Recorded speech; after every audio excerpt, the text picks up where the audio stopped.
मेरे पीछे जरा देखिएगा,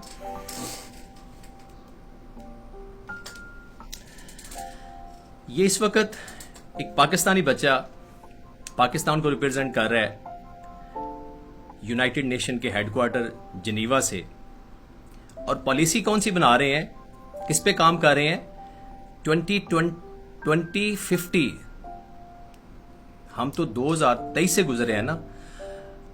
वो मुल्क, वो लोग 2050 की पॉलिसी बनवा रहे हैं इनसे।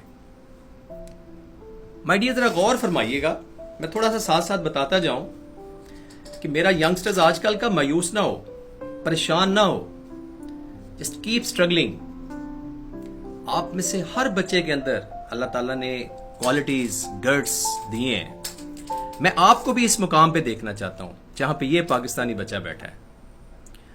और वहां जो पाकिस्तान की, चूंकि वो सीक्रेट बातें हैं, सिर्फ एक बात मैं बताऊंगा, वो पाकिस्तान को एज अ एक बैगर की सूरत में देखते हैं कि बड़ा मस्कीन सा, मतलब जिस तरह को होता है ना, वो पैसे मांगने वाला।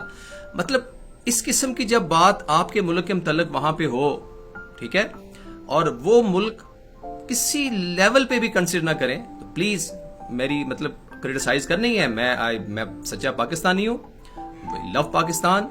पाकिस्तान मेरी जान, मेरी शान, मेरी आन है। लेकिन मैं सिर्फ ये एक यंगस्टर्स को बताना चाहता हूं कि प्लीज स्ट्रगल करें और पॉलिसी मेकर बने, दुनिया में अपनी पहचान करवाएं।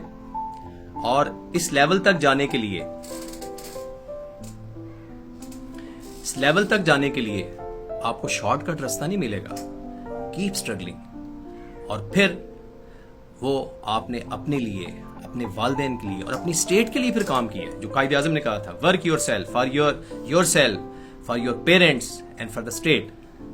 उम्मीद है कि ये मेरा मैसेज मेरे सब यंगस्टर तक पहुंचा होगा और वो कभी भी किसी भी स्टेज पे, उनके अंदर बहुत पोटेंशियल है, बहुत कुछ कर सकते हैं।